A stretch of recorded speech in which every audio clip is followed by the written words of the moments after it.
fellow diamond painting addicts, and welcome back to Diamond Painting Anonymous. I'm Daphne, and I'm here today for this week's WIP and Chat. If you're new here, welcome. If you're not new here, welcome back. WIP, W-I-P, stands for Work in Progress, and this is mine. You are welcome to go grab whatever you're working on so that you can work along while I chat. Alternatively, you can treat this as a podcast. However you choose to do it, thanks so much for watching. If you can do me a favor, before you get busy working, smash that like button, hit that subscribe, and hit that bell notification icon so that you can be informed of future uploads. Okay, let's dive in. I have lots of thoughts today. The first being, yay, my extra drills for this kit finally arrived. So this is a kit that I got from Crafties. This is going to be one of my big 10. However, when I was doing the kit, they did not send me enough drills in this kit for one of the colors. So I was unable to finish the section. So I've got this section here, this big one here, and then I've got some up at the top that I need to finish as well. So now that the drills have finally arrived, I can finish this one, I can mark it as done, and I can count it towards my big 10. So I'm super excited. So I've got my tray, I got my pen, I've got a couple of pens, I've got drills, and I've got my timer, and I've got my notes. So I'm going to open these, and I'm going to be careful because I've already had some of them spill out. I don't know if one of the bags has a hole in it. And I was afraid, oh, one of the bags is not closed all the way. That's why. I was afraid when I got these that I wasn't going to have enough. I think they're going to send me, they sent me more than enough. So I'm going to be able to finish this one and have drills left over. So that's awesome. Okay, so let me move things around a little bit so I can focus in on the areas where I'm going to be working, and I will be right back. Don't go anywhere. Okay, so I'm just going to start here. Oh, you guys, you have no idea how excited I am that I'm going to get to finish this one. I've been waiting and waiting on these drills, and it seemed like it was taking forever. So I'm super excited that they're finally here. Okay, so what do I want to talk about? Oh, first I want to start with my life update because that's what I normally do. So, life update. You guys, my oldest is still job hunting, which seems crazy. Every time I turn around, I see signs that somebody's hiring, but she just hasn't had a lot of luck. She's been called in for a ton of interviews, but nobody is saying yes or no yet. And I really thought she would have something by now because school starts for a lot of schools next week. Well, I guess tomorrow. And so I don't know if it's because schools are caught up in, they're trying to get everything open for school. You would think that would include having enough people, but you know, I guess maybe having time to do interviews and things is less of a priority until school is actually up and running. So crossing my fingers that she'll have something pretty soon because she's getting pretty stressed. You know, not having money coming in to pay your bills is kind of scary. She's had a couple of job offers, but they're for part-time jobs, and that's not what she needs. So, and I'm getting concerned for her because, you know, here in the not too far distant future, she's not going to be able to be on our insurance anymore. And so I want her to have something in place before that happens.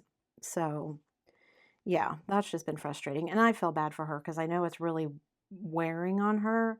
I mean, I'm sure we've all been there where, you know, you really need a job and it seems like all you do is spend your time either getting no's or hearing nothing. And that's can be really hard on you. So, yeah. My youngest is getting ready to start a new semester. So, he is not excited at all to be going back to school.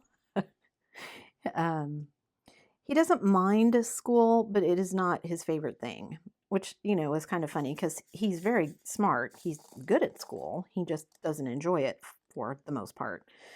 Yeah, and I've tried to tell him, well, you're going to enjoy working even less. So we we're trying to buy books for his classes because school starts for him in, I think, 2 weeks or maybe just 1 week at this point.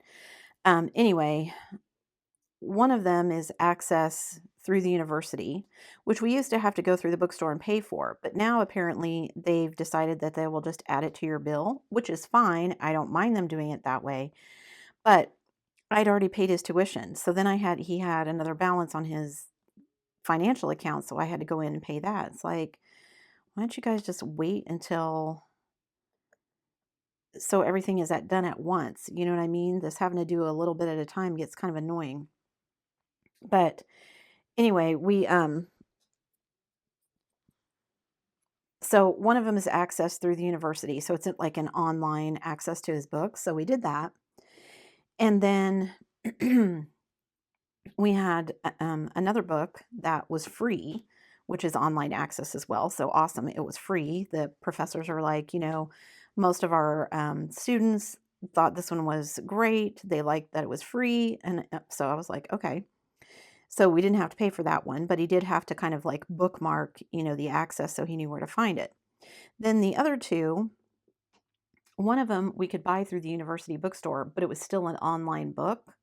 So basically, you don't even get like a download or whatever.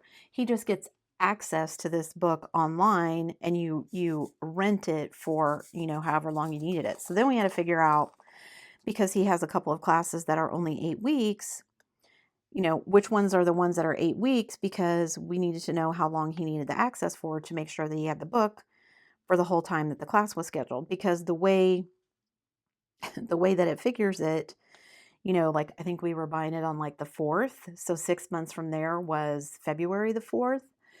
If we'd known that, we could have waited until closer when class started, and then we wouldn't have needed to pay for quite so many months because school ends in December. But like they only gave you every 2 months an option. So we got that one. So he has a second website that he has to go to access that. And so now we're up to 3 websites, because he's got the school one that's the access through his school Blackboard. He's got one that's the free access that has a website. He's got the one where we rented it and he has to go to that one. And then he's got a 4th one that was a different website, which is the same thing, just a different website where you pay for basically online access to the book for a certain amount of time so that he doesn't have to have the physical book. And he actually prefers having an online version because that makes it easier to search when you're looking for things and things like that. So, when he's doing his homework and it references something specific, he can do a search basically through like a document rather than, trying to flip through the book and find it. So, but now he has 3 different websites he's got to keep track of, which is crazy to me. And then we still have another class that the instructor hasn't listed a book yet. School starts in like a week and the book isn't listed for anybody to make a purchase. So, I'm like, well, I hope your instructor is not expecting everyone to have it if he's not going to give everybody enough lead time to actually purchase the book. And it's a financial class, so I can't imagine there isn't going to be a textbook for it. Maybe it will end up being online as well. I don't know. But yeah, so we still aren't quite finished with buying his books. But yeah, just crazy compared to, I went to the bookstore, I bought all my books, I went home.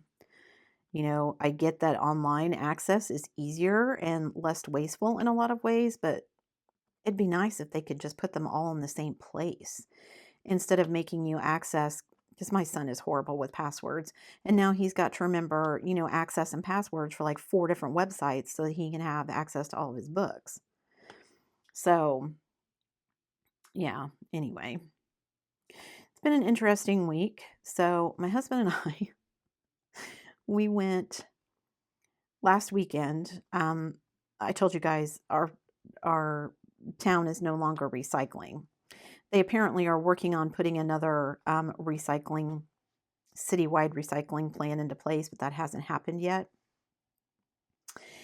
And so our recycling bins were getting full. I told my husband I'm going to go drop these off. And so we made a trip into the nearby town to go do that.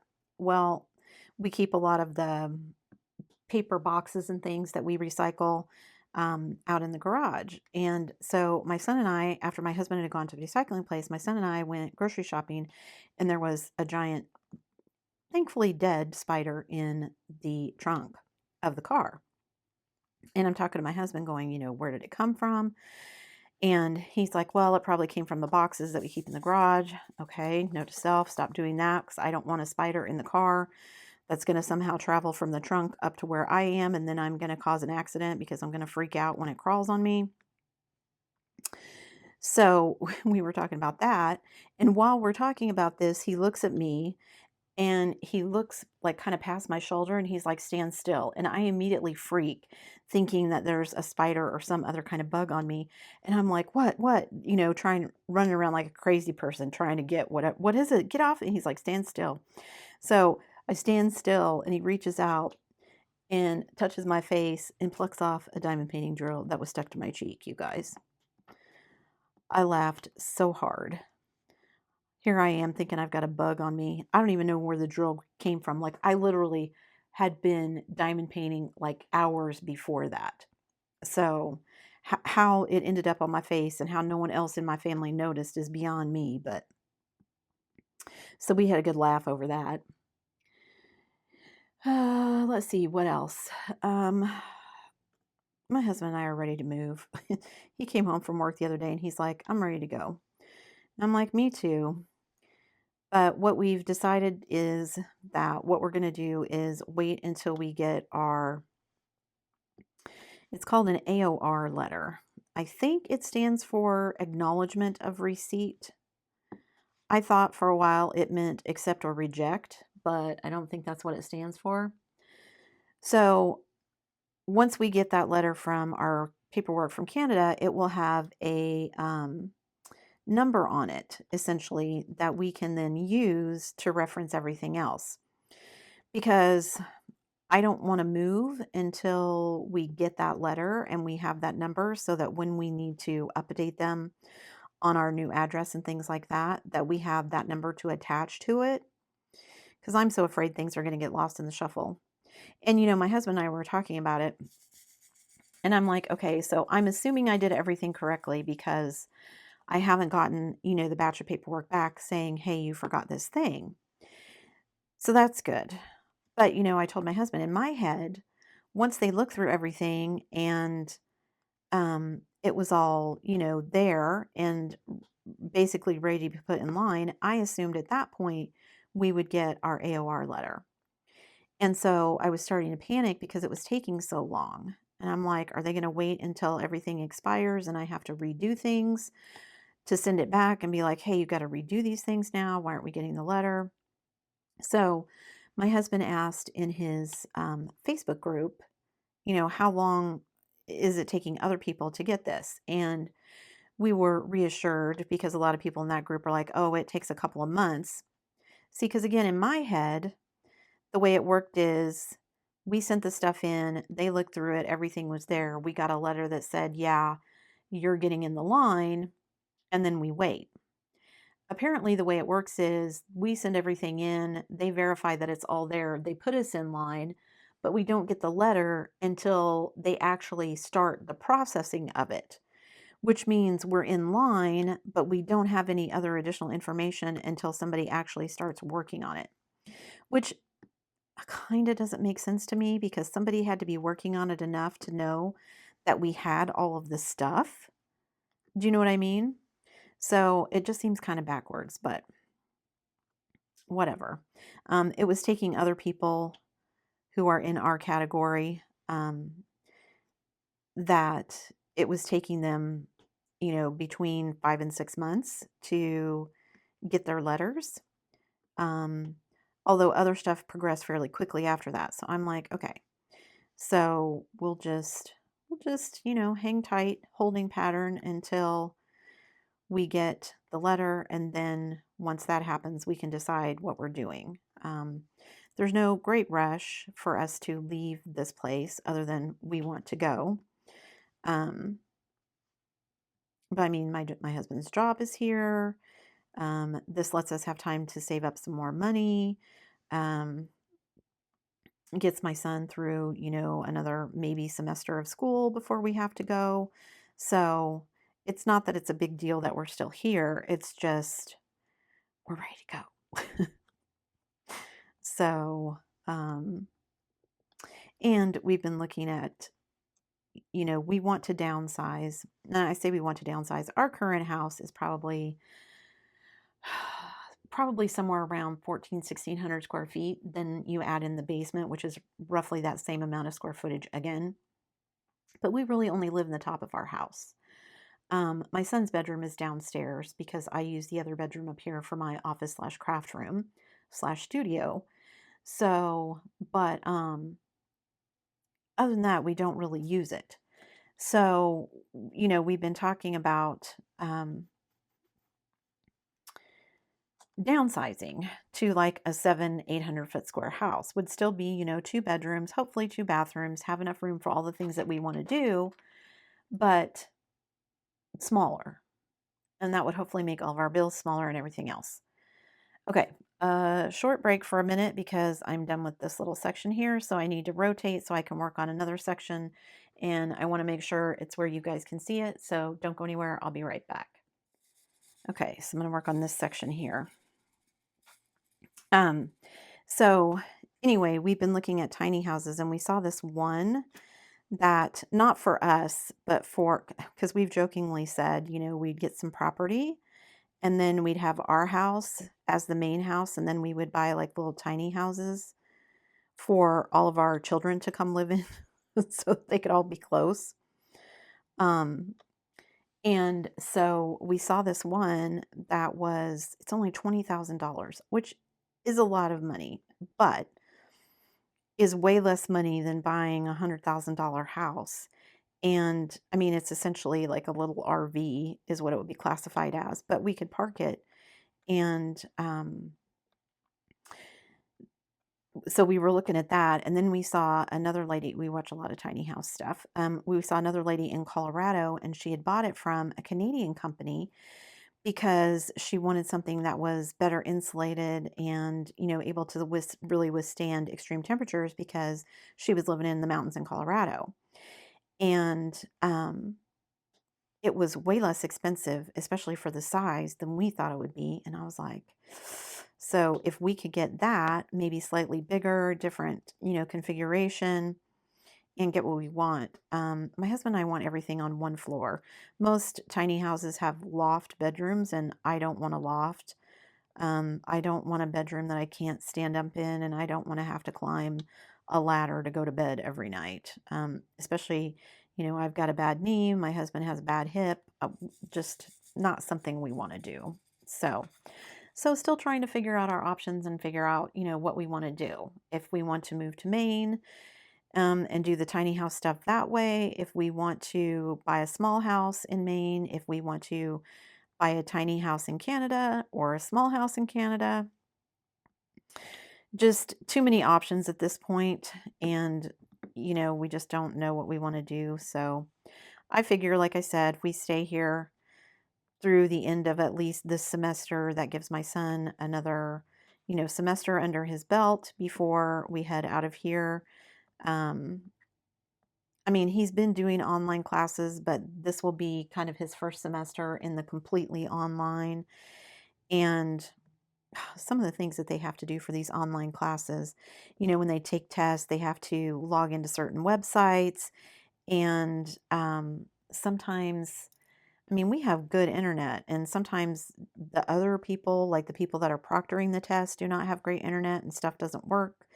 And, a test that he thinks is going to take him, the actual test ends up taking 20 minutes, but it takes like 2 hours to get all the technology set up beforehand. So just being here kind of where we're comfortable while he's doing all of that is nice. So yeah, just kind of, like I said, in a holding pattern with all of that, and we'll see. So yeah. Oh, my son had his wisdom teeth out. I told you guys about that whole saga. Well, of course, as it turned out, the bill for his fillings got turned in before the bill for his wisdom teeth. So, you guys. So his fillings used up a bunch of his yearly limit because our dental insurance only pays out a maximum of $2,000 a year per person. So by the time they processed all of his fillings and the surgeon who removed his wisdom teeth submitted the bill, he only had like $900 left of his yearly limit. So for this $3,000 surgery, um, the insurance only paid like $900 towards it. So, and just multiple annoyances. I know there's no way to get around it, but it was irritating. So, at our regular dentist, they took a panoramic x-ray, which is one of those where they take a picture of your whole mouth all at once. And most dental insurances only cover those once every 36 months because they're expensive and there's really no good reason to take one multiple times.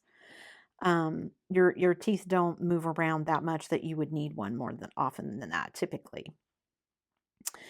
And so they paid for it when our regular dentist took it. So then we go in for the consult for his wisdom teeth, and I had checked and made sure before we went to the consult that our regular dentist had sent over all of his charts and his x-rays and everything, and they assured me, oh yeah, he had.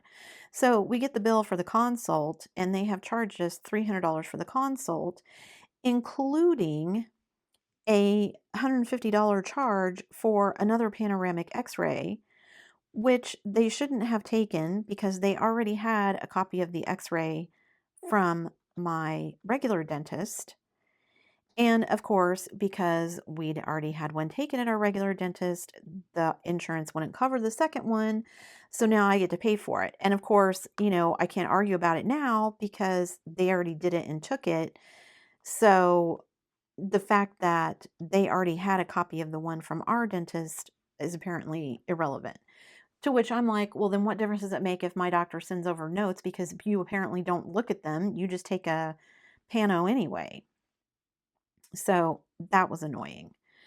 And then, um, yeah, so it was $300 for the consult and then another 3 grand for them to actually do the surgery to remove his teeth.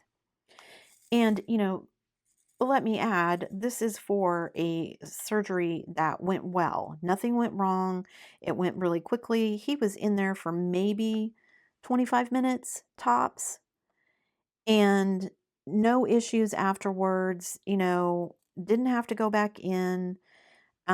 He did end up having a couple of either bone slivers or teeth slivers that worked their way out through his gums um, in the next 3 or 4 weeks afterwards, which was kind of gross, but at least they worked themselves out. Um, so he didn't have to go back in for anything. And the day of the surgery, because of course they had already called our insurance company, I had to pay $1,200 before they would even do the surgery. So I paid that the day of the surgery. Well, of course, then because he had all this other work done at our regular dentist, the insurance only paid the $900, which was less than we were expecting. So now we're going to owe another right around $1,100 for the balance. And it's just annoying. We have really good insurance and our dental insurance covers what they call reasonable and customary. So basically they use, in our case, Blue Cross and Blue Shield to basically get a pricing spreadsheet for this procedure, both medical and dental. Here's what it typically costs in our area because, of course, different areas have different costs of living and things cost differently. So, what is reasonable and customary in your area? And then the insurance covers up to that. Half of the stuff they charged was over reasonable and customary, which means if our insurance had covered it, um, the they wouldn't have paid that additional amount because the dentist is basically charging way more than anyone else in our area. So and I mean, I liked the doctor. And, I feel like they did a good job. So, but it just seems like you get nickel and dime to death, even with insurance. And it's just crazy to me. So, my husband and I were laughing because we watch, um, and hang on a minute, I'm going to redo this again. So, uh, don't go anywhere. Okay, so now I'm going to work on this section. You guys, I'm getting close to being done with this one. Woohoo! Apparently, I diamond paint pretty fast when I'm venting.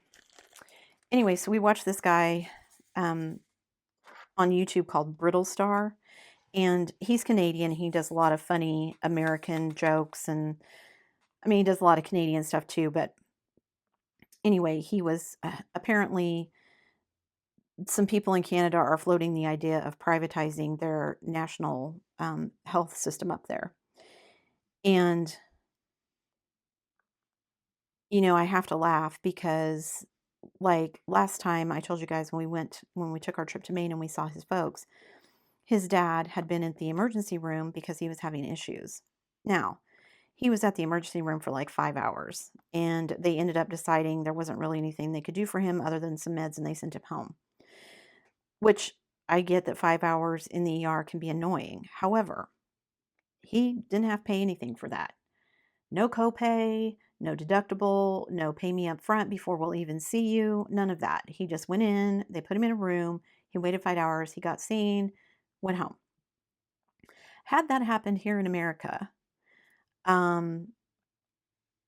mean, you're looking at a minimum $500 in our area just for walking in the door at the emergency room. And that's if they don't really do anything else. If they just look at you and then decide it's not really an emergency and they don't really do anything other than basic first aid, then, I mean, minimum. If there is something wrong, like you broke your arm and you have to go to the emergency room, you pay the hospital, you pay the doctor they call in to look at your arm. And typically, it'll be the emergency room doctor who looks at your arm. And if it's a bad enough break, they'll call in an orthopedic. So then you get to pay that orthopedic doctor who's the one who actually, looks at your arm, maybe sets your arm, maybe puts the cast on your arm. If you have x rays taken, you pay the radiologist who reads your x rays. I mean, it's coming and going.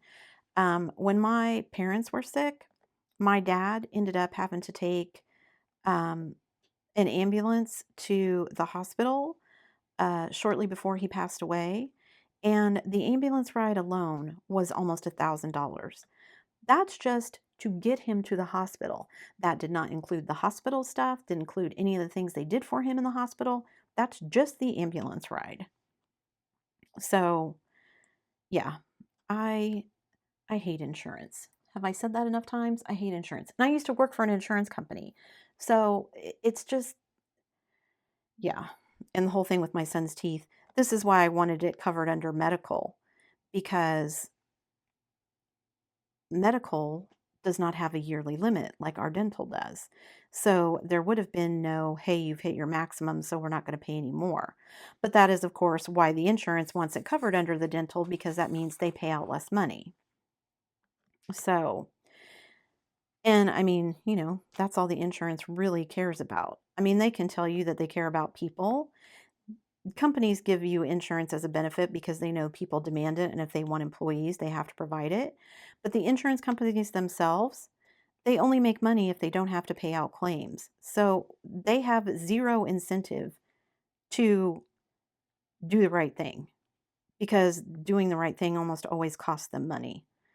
So, and if I sound cynical, I probably am. But like I said, I've worked for an insurance company. I know what it looks like from the other side. So, anyway, end rant. um, we finally got some of the bills from all of our throughway, expressway, toll roads, whatever. Um, you guys. So the first one that came in was from Massachusetts. And first of all, that's weird to me. Here where I live, if I want to go to another state, if I go east, west, or north, it's between 5 and 6 hours for me to get out of my state. Now, I live in the southern part of the state, so it only takes me about an hour to cross the southern border, but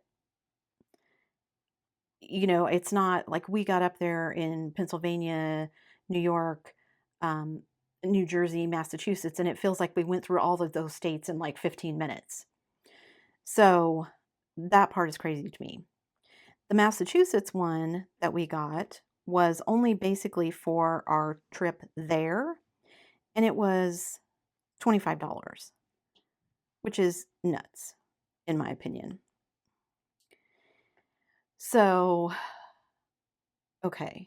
So then we got one from the New York, New Jersey Thruway, which I thought we would get separate ones, but I guess we're only going to get one. So I guess that's good. Um, and it had the tolls on it from there and back.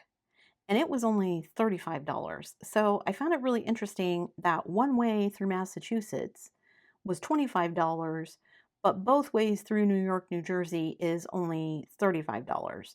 So is Massachusetts that much more expensive? Is it just because there's more people in New York, New Jersey? Do more people use the thruway and so it's less expensive? I mean, here we only have one toll road that, unless you're heading up to like Kansas City or something, we wouldn't use anyway. And even at that, if you stayed on the turnpike, it'd be maybe $5. And that's halfway across the state. So, I mean, are things just, is that cost of living in there too? That just seems crazy to me. So we get to pay both of those bills. That'll be fun. And so, yeah, it just seems crazy that they're so different. And I don't know if we're going to get one from Pennsylvania because I thought we drove through some in Pennsylvania too, but we actually had to stop at some booths and pay cash. So I'm not sure which state we were in.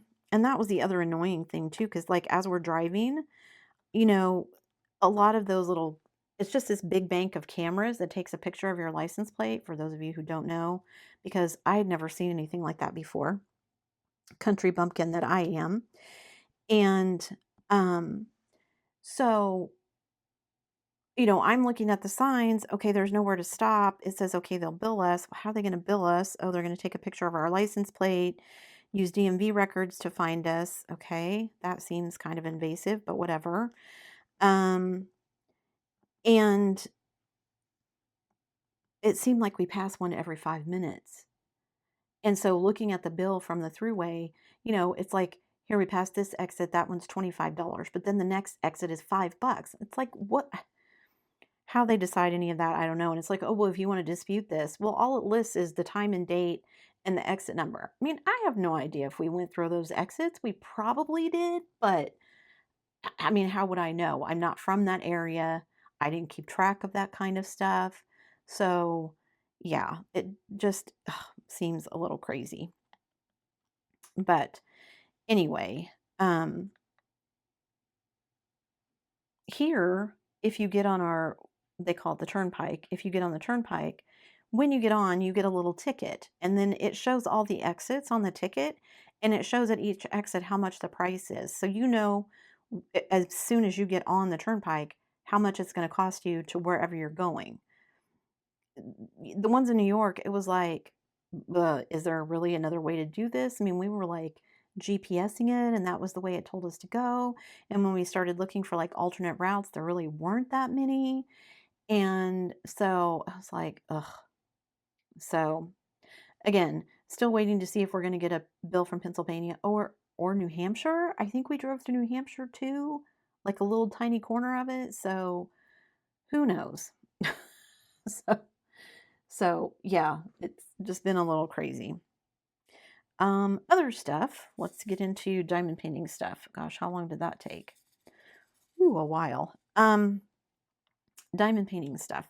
You guys, I busted my budget, which I knew I was going to do, but if you saw yesterday's video, which if you didn't go check it out, I bought some cool new storage from Amazon, and I periodically go out and try to find, inexpensive diamond paintings on Amazon, and I just didn't find anything that grabbed my eye. And so then I found some cool storage, and I was like, oh, I'm going to get this. I actually have another piece of storage that I bought that you guys will see here later, that I bought specifically for some of my bigger kits that I'm excited to open and try out. I also bought some new multi-placing tips that I'm anxious to try out and see how they work. So I'm waiting on those to arrive. So my budget is officially busted. Um, but I knew that I was probably going to break it anyway. And also, um, I'm probably going to have to get some more diamond painting kits. I have no idea when or if my craftablies are going to arrive before the end of this year. I mean, I'd like to think they will since I ordered them last December, but I know they've had lots of issues, and so I just don't know if they're going to arrive in time. So I think what I'm going to do is buy some um, kits from a couple of other places and make some changes to my Big Ten lineup. I also had Diamond Painting Deutschland as one of my Big Ten. And after some of the big kits that I've been doing, I don't know if I'm up for doing another huge Diamond Painting Deutschland, like Diana, this year. I mean, eventually I will get to it, but I just don't know if it's something I want to tackle this year. So I'm still waiting, but we'll see. And the closer we get to the end of the year, the less likely that gets, honestly, because I've just got so many other things going on. I've got the 30 by 30 challenge in September. In October, I'm going to be doing drills and chills, and I've got a decent sized canvas for that. And then my DP for vets in November. And then, of course, December is always crazy. Okay, one more movement here, guys. I'm going to move some of these around. I've got one last section. I might finish this one finally, so don't go anywhere. I'll be right back. Okay, so I've just got this little section here, and then I'm done, so yay. Okay, so, yeah, and I have some other companies that I want to try out, like Evermoment. So I may be replacing, there's a hair on my canvas, one moment. Maybe replacing Craftably and Diamond Painting Deutschland with something like that. I might get something from Oraloa. I don't know. I'll just have to see. So stay tuned for that when I'm doing my monthly updates. I have been thinking ahead to next year and kind of what goals I might want to set for myself next year, what events I might want to do. Usually I'm well, to date, I have been kind of more fly by the seat of my pants when it comes to events. Like I have some that I know that I want to do, like drills and chills, but the rest of them have just kind of been, oh, well, this comes along and I have a canvas for it, so I'll do this one. And I want to be more prepared. I want to have time to kind of plan ahead what canvases I want to work on so I can kind of spread out what I'm doing. And part of that is because um,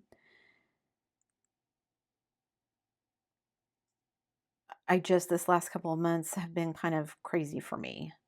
So, getting ready for the September challenge, I realized that I might want to have more than just 10 kits prepped. Someone pointed that out, and I did actually think about that myself.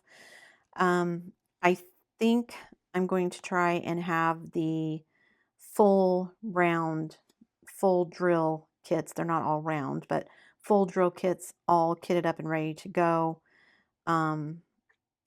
Instead of 10, I'm aiming for 15, maybe all 20. I don't know if I'll get all of those done before September gets here, but I'm going to make more of an effort for that. I don't know if I'll kit up the partials because they just go so much faster, and I don't typically kit those up anyway. So we'll see about that one. Someone else made a suggestion that my husband or my son could kit them up for me. I told my husband, and he laughed evilly and said he'd do it. And I was like, yeah, no, I think I'll just do it myself. And he's like, it would drive you crazy. And I'm like, yeah, it would, because I'd want it done one way and you guys wouldn't do it that way. And then the whole diamond painting, I'd be suffering because it wasn't the way I wanted it to be. So, um, yeah, I'm going to do that on my own. So I am still working to finish some canvases. I've got this one, which hopefully will be finished by the end of today, if not by the end of this whip and chat. Um, I only have 4 sections left of my Firefly fireworks. You guys, that canvas is so huge. I had no idea. Now, again, it's my oldest Diamond Art Club, and when I bought it, it was, oh my gosh, I love Randall Spangler. Let me get this kit. And it was before they really had a ton of Spanglers.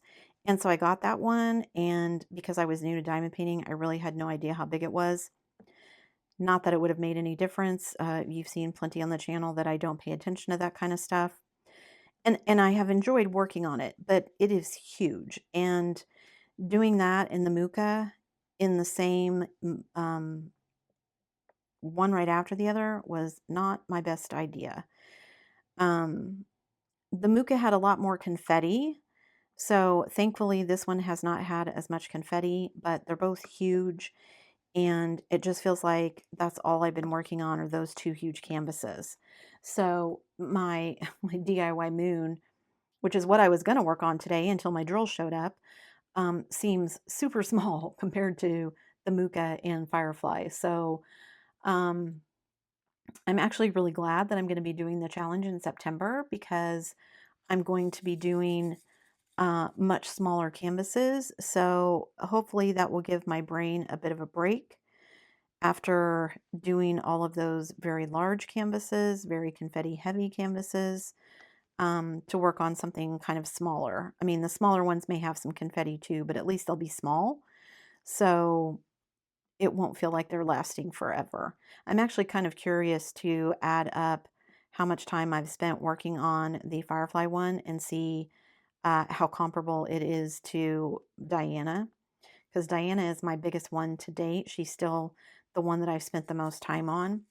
And that one, in addition to being very large, was also very confetti heavy, which is one of the reasons that I am not sure that I want to do my other Diamond Painting Deutschland at the end of the year because it is roughly the same size as Diana. It's a tiny bit smaller, but it has 300 colors where Diana only had 250, and which means it's going to have a ton of confetti, which means it's going to take forever. And I just feel like maybe that's a project I want to save for either something at the beginning of the year, or it's a project that I want to save and do like throughout the year. You know, something that I go back to and work on as I have time rather than something that I kind of work on and then get it finished. So we'll see. Um, yeah. So I am going to be doing a video to announce my next event, which is the DP for Pets. So be looking out for that. I'm hoping that will go out tomorrow. I don't know if it will, but I'm going to try. Trying to learn from my mistakes because one of the mistakes that I made during DP for Pets was that I didn't give everyone kind of enough advance notice, enough lead time to order things. And given the amount of um, supply chain issues that are still going on, I want everyone to have plenty of time to kind of order things and get everything that they need. So hopefully this will accomplish that. Um, that was something that I had noted that I did last time that I promptly forgot about until somebody contacted me and was asking me for details. And I was like, oh, yeah, I probably should get that out there somewhere so that people could start making plans. So, because again, you know, in my head, I've been making plans. I already know what I'm doing, but I'm the one kind of leading this event. So, duh. And I really need to make sure everybody else knows what's going on. So a big thank you to Kay, who was asking me for additional information for her group and kind of giving me a kick in the pants to be like, oh yeah, I need to get this out there. So, so, um, is that everything? You guys, I don't think I'm gonna quite, let me just see if I can finish this one. Do I have anything else I want to add while I finish this up? I don't think I do though. So I guess you guys will just have to wait and see the finish of this one when I do the finish video. So this one will be another finish for me. This will be another Big 10 finish for me. So I'm excited about that. And once I get this one done, then I can work on the last little sections of my Firefly one. And you guys, oh my gosh, that's going to feel like such a huge, huge accomplishment to have finished the Muka and the Firefly one because, like I said, I feel like, gosh, probably since, well, at least July and August, even though August is only halfway through. And really, I mean, I started working on, when did I start working on the Firefly one? I started working on it back in, let me look at my logbook here, back at the very beginning of June. So June, July, and a half of August, I've been working on that one. And of course, June and July, I was working on the Muka. And so, I mean, they're both turning out wonderfully. I don't want to complain about that. It's just because they're so large and they've taken so long, I feel like that's all I've been working on. So I'm excited to be doing the event in my challenge in September. I don't want to call it an event, my challenge in September, so that I can kind of give myself that mental break, that palette cleanser from all of these big ones that I was doing, and moving back into these and getting to finish this one. I'm so excited. So I think that's it. Let me move everything around so that you guys can kind of see what I did and how far I got and what I have left. Move this out of the way. Let me move this around and then let me zoom out so you guys can see.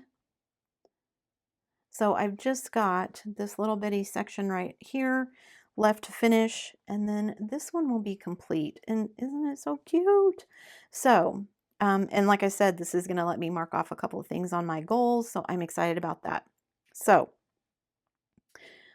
I think I'm going to end it here, guys. Thanks so much for listening, as always. Uh, if you want to check out this adorable little kit for yourself, I will put a link in the description down below. I love crafties. They have licensed diamond paintings. They do have some in these smaller sizes. This is only, what, a 40 by 40? So you can get some licensed art in smaller sizes. It does take a bit to get here. They're out of Singapore and most of their stuff comes from China, but good quality. They do make things right. Like, I only need to finish this little section now, and I have this bag of drills and also this bag to finish. So I have more than enough. I'm going to have plenty of leftovers. So yeah. So that's it for me today, guys. Before you leave, don't forget to do all the things. If you like this video, give it a thumbs up. Hit that subscribe button if you haven't already, and hit that bell notification icon so that you can be informed of future uploads. And as always, guys, thanks so much for watching.